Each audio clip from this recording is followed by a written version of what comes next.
Assalamualaikum warahmatullahi wabarakatuh dan salam sejahtera. Nama saya Awang Muhammad Syahrizan Menizan bin Awang Kumedin, nombor metrik JK1277019 yang bertindak selaku moderator. Dan pada hari ini kita akan mengadakan satu forum yang mana forum ini akan membincangkan ataupun mengupas mengenai satu tajuk, iaitu cabaran penghayatan etika dan peradaban dalam era pasca moden. Namun sebelum kita mengupas lebih lanjut mengenai tajuk ini, terlebih dahulu kita akan berkenalan dengan para panel kita. Dan kita mulakan dengan panel kita yang pertama, iaitu yang di sebelah kanan saya. Silakan. Assalamualaikum dan selamat pagi. Terima kasih untuk moderator. Nama saya Hanif bin Marin, nombor metrik JK1280219. Terima kasih. Terima kasih. Jadi, seterusnya panel kita yang kedua. Terima kasih Tuan Moderator. Nama saya Carol Bunga Leo, nombor metrik JK1278019. Terima kasih Puan Carol. Dan seterusnya panel kita yang ketiga. Terima kasih Tuan Moderator. Nama saya Nushima binti Jais, nombor metrik 1299119. Terima kasih Puan Nushima. Seterusnya panel kita yang terakhir. Terima kasih Tuan Moderator. Nama saya Nur Farahani binti Jalil, nombor metrik 12917. Terima kasih Puan Farah. Dan dengan itu maka sempurnalah sudah sesi perkenalan kita. Kata orang tak kenal maka tak cinta. Seperti yang dimaklumkan pada sesi awal tadi, tajuk forum kita adalah cabaran penghayatan etika dan peradaban dalam era pasca moden. Dan di sini saya akan membuat sedikit pengenalan ataupun pencerahan mengenai topik yang akan kita bincangkan. Era pasca moden dikaitkan dengan kecuhan budaya dan globalisasi, di mana budaya yang berbagai saling bercampur dan mempengaruhi antara satu sama lain. Dan ini sedikit sebanyak memberi kesan kepada perspektif etika, kerana norma budaya yang berbeza mungkin bersentuhan dan mempengaruhi struktur etika masyarakat. Kajian etika sebenarnya membincangkan mengenai apa yang betul dan apa yang salah, yang mana yang menjadi asas penting dalam membentuk tingkah laku manusia. Nilai-nilai etika membentuk kerangka yang mendalam untuk perpaduan masyarakat ke arah keharmonian dan keadilan. Kod etika ini sebenarnya boleh kita perolehi daripada kepercayaan agama, prinsip falsafah ataupun norma budaya. Dan evolusi tamadun seringkali dapat dihubungkan dengan asas etika yang menjadi landasan pembangunan masyarakat. Kejayaan sesebuah tamadun bergantung kepada nilai-nilai etika yang mendasarinya. Boleh dikatakan berjaya ataupun berdiri ataupun jatuhnya sesebuah tamadun adalah bergantung pada nilai-nilai etika yang mendasari masyarakat di dalam tamadun tersebut.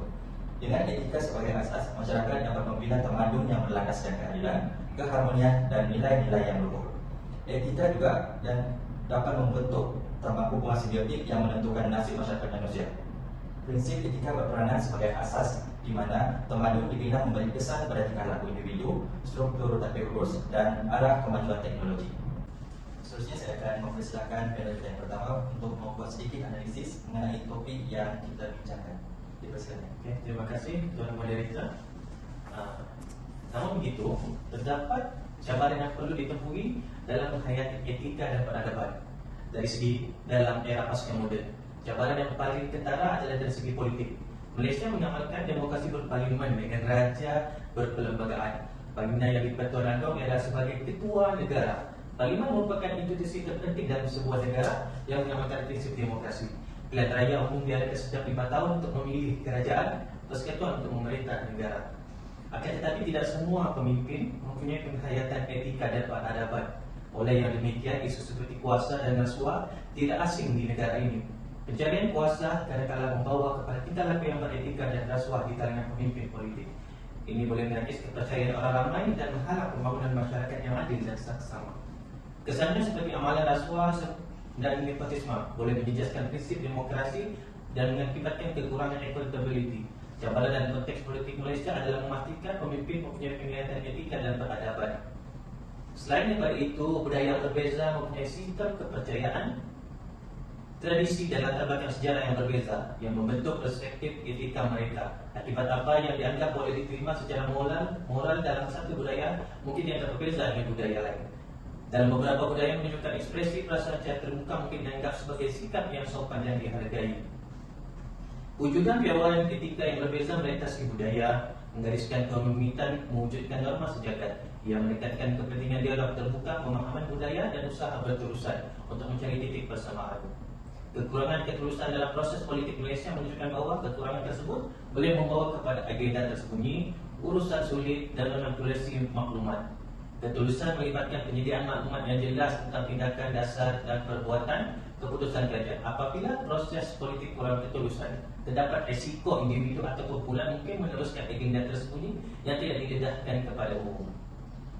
Tanpa ketulusan, terdapat kemungkinan lebih tinggi maklumat dimanipulasi untuk memenuhi kepentingan tertentu. Ini boleh termasuk penyelewengan fakta, naratif mengelirukan, atau kalidasan maklumat yang boleh menjadi penting untuk pemahaman orang ramai. Justru adalah penting bagi negara di era pasca moden untuk menerapkan prinsip ini. Tindakan ini adalah untuk menangani cabaran dalam menghayati etika dan peradaban dalam era pasca moden.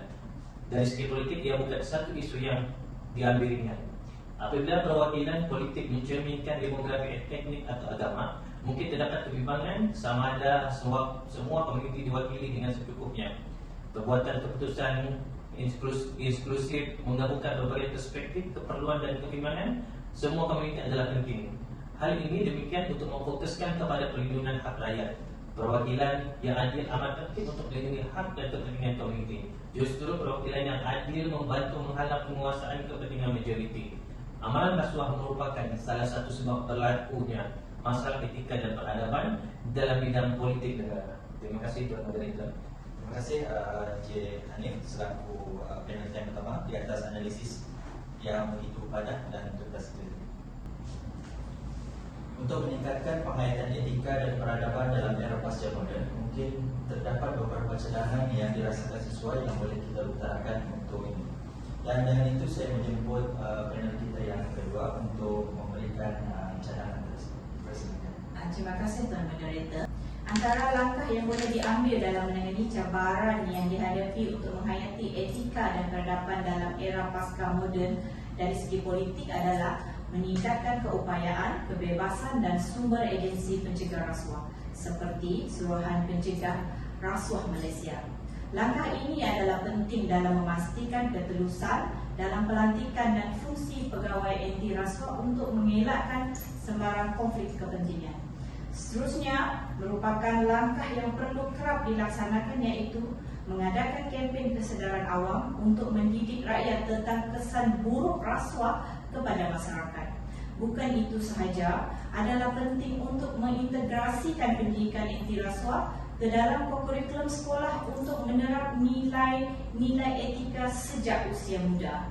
Dari segi undang-undang, adalah penting bagi pihak berwajib untuk memastikan bahawa perlindungan undang-undang disediakan untuk melindungi hak semua komuniti, menegakkan kedaulatan undang-undang dan memastikan perlindungan undang-undang untuk hak setiap rakyat di negara dapat membantu atau menyumbang kepada masyarakat yang adil dan inklusif. Bukan itu sahaja, salah satu langkah yang pernah diambil negara dahulu dalam mengatasi isu etnik dan komuniti di negara ini adalah Malaysia telah melaksanakan dasar tindakan alternatif seperti dasar ekonomi baru untuk menangani ketidakseimbangan sosioekonomi sejarah dalam kalangan kumpulan etnik. Dasar ini bertujuan menggalakkan ketaksamaan ekonomi. Pelaksanaan dan kesannya telah menjadi sumber pendapatan yang memerlukan pertimbangan yang teliti untuk mengelakkan daripada wujudnya jurang atau ketegangan baharu. Dasar ini berusaha untuk menghapuskan kemiskinan tanpa mengira latar belakang etnik. Namun begitu, perhatian khusus diberi kepada peningkatan ekonomi masyarakat Bumi Putra. Walaupun dasar tindakan alternatif seperti DEB dilaksanakan untuk menangani ketidakseimbangan sejarah, ia telah membawa kepada beberapa salah faham terhadap beberapa pihak yang terlibat. Justru itu, beberapa kritikan termasuk kebimbangan tentang tempoh polisi yang berpanjangan, potensi untuk mewujudkan pergantungan dan keperluan untuk disemak keterusan untuk memastikan keberkesanan dan keadilan. Adalah penting untuk pihak wajib mengambil perhatian bahawa dasar dan pelaksanaan yang mungkin tidak memberi hasil yang diingini, namun usaha dan konsep tersebut dapat dikaji dan diaplikasikan semula. Itu saja moderator. Terima kasih Puan Carol. Cadangan yang begitu bernas dan begitu relevan. Selain daripada cadangan panel kita yang kedua tadi, Puan Carol, mungkin ada cadangan-cadangan lain yang juga mungkin related dengan kita punya perbincangan pada pagi ini. Oleh itu saya mempersilakan panel kita yang seterusnya, Puan Shima, untuk memberikan cadangan. Terima kasih Tuan Moderator. Teknologi terutamanya internet telah mendemokrasikan akses kepada maklumat. Individu boleh mendapatkan pelbagai data, berita, penyelidikan dan kandungan pendidikan dengan mudah di hujung jari mereka. Keboleh capaian ini memperkasakan orang ramai untuk terus mendapat maklumat tentang pelbagai subjek. Meluaskan asas pengetahuan mereka, teknologi telah mengubah pendidikan menjadikan sumber pembelajaran lebih mudah diakses. Proses dalam talian e-buku, aplikasi pendidikan dan platform digital menyediakan peluang untuk pendidikan formal dan tidak formal. Hasilnya, masyarakat yang lebih berpendidikan menyumbang kepada pertumbuhan intelek, pembangunan ekonomi dan tenaga kerja yang lebih bersedia. Namun begitu, kemajuan teknologi dan kebimbangan privasi. Kemajuan teknologi yang pantas dalam pengawasan dan pengumpulan data boleh menimbulkan ancaman kepada privasi individu. Di satu pihak, terdapat kebimbangan yang sah terhadap keselamatan awam dan langkah keselamatan yang berkesan mungkin memerlukan pengawasan yang meluas. Sebaliknya, pengawasan yang berlebihan boleh menceroboh kebebasan pribadi dan melanggar hak privasi. Apabila alat dan teknik baru muncul, penghubal dasar dan ahli etika akan sentiasa menilai semula implikasi etika dan menyesuaikan rangka kerja kawal selia dengan sewajarnya. Ia memerlukan pertimbangan yang teliti tentang implikasi etika teknologi yang berkembang, penubuhan peraturan yang jelas dan penyertaan awam yang aktif dalam membentuk dasar yang mencapai keseimbangan yang adil. Mendidik orang ramai tentang implikasi teknologi pengawasan yang semakin berkembang memberi kuasa kepada individu untuk memperjuangkan hak privasi mereka dan mengambil bahagian dalam perbincangan mengenai pembangunan dasar. Komposisi etnik dan agama yang pelbagai di Malaysia yang terdiri daripada pelbagai komuniti seperti kumpulan Melayu, Cina, India dan orang asli menyumbang kepada kekayaan permaidani budaya negara. Malaysia turut dicirikan oleh komposisi etnik dan agama yang pelbagai, mengimbangi kepentingan dan hak masyarakat yang berbeza sambil mengekalkan perpaduan nasional boleh menjadi mencabar. Justru menggalakkan persepahaman, toleransi dan kerangkuman adalah penting untuk mengemudi kerumitan yang timbul dalam kepelbagaian. Kebimbangan tentang perwakilan yang adil seterusnya adalah penting bagi setiap individu untuk sentiasa mengamalkan etika yang baik dan mengamalkan sebarang penyebaran maklumat palsu yang boleh membawa kepada penyentuhan isu sensitif di negara ini. Adalah penting bagi setiap individu untuk menegakkan piawaian etika dengan memastikan maklumat yang disebarkan melalui platform teknologi adalah tepat, disemak fakta dan boleh dipercayai. Walaupun teknologi telah mengubah capaian maklumat secara positif, menegakkan piawaian etika adalah penting, memastikan ketepatan sifat tidak berat sebelah dan kebolehpercayaan maklumat menyumbang kepada pembangunan teknologi yang bertanggungjawab dan beretika. Sekian dan terima kasih. Terima kasih Puan Roshifa. Satu lagi cadangan yang saya rasakan agak menarik. Tadi kita telah mendengar dua buah cadangan daripada dua orang panel kita, iaitu panel yang kedua dan juga panel yang ketiga. Dan mungkin ada juga cadangan yang tidak kurang hebatnya, tidak kurang relevannya juga, yang mungkin boleh dicadangkan oleh panel kita yang terakhir. Jadi dengan itu saya mempersilakan panel kita yang terakhir untuk menyuarakan cadangan tersebut. Terima kasih Tuan Moderator. Langkah yang seterusnya yang boleh diambil dalam membantu mengurangkan masalah etika di era pasca moden ini ialah dengan mengukuhkan pendidikan, mengintegrasikan pendidikan etika dan nilai ke dalam kurikulum formal di semua peringkat dan wajib menerapkan prinsip moral. Justru menekankan kemahiran berfikir kritis untuk menggalakkan individu menyoal, menganalisis dan membuat keputusan yang beretika. Mengintegrasikan pendidikan etika dan nilai ke dalam kurikulum formal di semua peringkat melibatkan gabungan pembelajaran tentang prinsip moral, nilai dan kewarganegaraan yang bertanggungjawab merentas pelbagai mata pelajaran dan peringkat grade. Pendekatan ini bertujuan untuk menerapkan asas etika yang kukuh dalam diri pelajar, justru menyediakan mereka untuk membuat keputusan yang termaklum dan bertanggungjawab dalam kehidupan peribadi mereka dan sebagai ahli masyarakat yang menyumbang. Di samping itu, melaksanakan program pembelajaran perkhidmatan yang memberi peluang kepada pelajar untuk menggunakan prinsip etika melalui projek khidmat masyarakat. Ini termasuk komponen refleksi dalam pengalaman pembelajaran, perkhidmatan untuk membantu pelajar menghubungkan tindakan mereka dengan prinsip etika keperluan masyarakat. Contoh, program yang ketahui pernah dilaksanakan di Malaysia ialah program khidmat bakti melalui kursus core curriculum di Universiti Teknologi Malang. Pembelajaran khidmat bakti mengintegrasikan aspek akademik dengan aktiviti praktikal, memberikan peluang kepada pelajar untuk mengaplikasikan pengetahuan dan kemahiran yang diperoleh di dalam kelas ke dalam situasi dunia nyata. Selain daripada pelajar, guru atau tenaga pendidik perlu mempunyai latihan dan pembangunan profesional. Hal ini adalah untuk menyediakan guru dengan latihan mengenai penyepaduan etika dan nilai ke dalam amalan pengajaran mereka.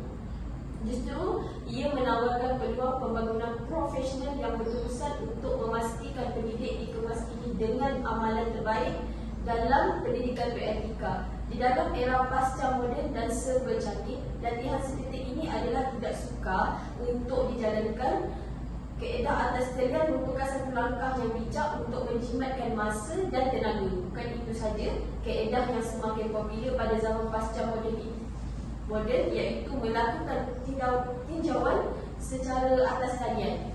Jalankan tinjauan dan kumpulkan maklum balas daripada pelajar.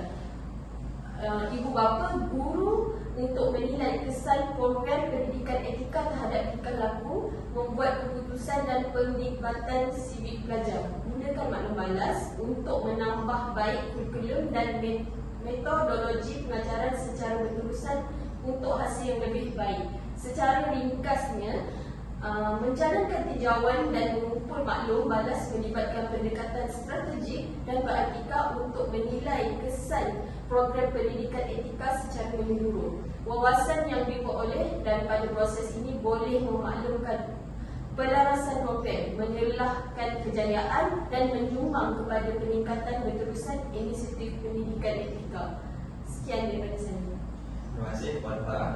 Satu lagi cadangan yang sangat menarik dan saya rasakan begitu relevan dengan topik yang kita bincangkan. Jadi secara kesimpulannya, era pasca moden menandakan kacukan budaya dan globalisasi yang mempengaruhi perspektif etika masyarakat, dan etika juga memainkan peranan kunci sebagai kompas moral dalam membentuk tamadun, nilai-nilai etika dan juga landasan untuk kehidupan yang seimbang. Dalam dunia moden juga, komitmen terhadap etika sangat penting untuk pembangunan mampan dan kemakmuran global. Cabaran etika dan peradaban dalam era pasca moden, terutama dalam konteks politik Malaysia, memunculkan isu-isu seperti rasuah dan kurangnya penghayatan etika oleh pemimpin politik. Cabaran budaya ini sebenarnya berbeza di Malaysia dengan sistem kepercayaan, tradisi, sejarah yang berlainan dan juga membentuk perspektif etika yang kompleks. Perbezaan ini menuntut dialog terbuka, pemahaman lintas budaya dan juga usaha berterusan untuk mencari titik persamaan sambil menghormati kepelbagaian perspektif budaya. Kemajuan teknologi pada hari ini, terutama internet, memberikan akses demokrasi kepada maklumat, meningkatkan pendidikan dan juga memberi kesan kepada privasi. Hanya dengan pendekatan yang holistik dan terbuka, tamadun global dapat dibangunkan dengan keharmonian dan keberkesanan yang berkekalan. Kejayaan sesebuah tamadun berkait rapat dengan prinsip etika yang membimbing perkembangannya. Dalam konteks Malaysia yang berbilang etnik, memahami, menggalakkan toleransi dan mengimbangi hak masyarakat yang berbeza menjadi penting untuk keharmonian nasional. Dan sebagai penutup di kesempatan ini, saya ingin mengucapkan berbanyak-banyak terima kasih kepada semua panel yang turut serta untuk menjayakan sesi for kita pada pagi ini. Sekian, terima kasih.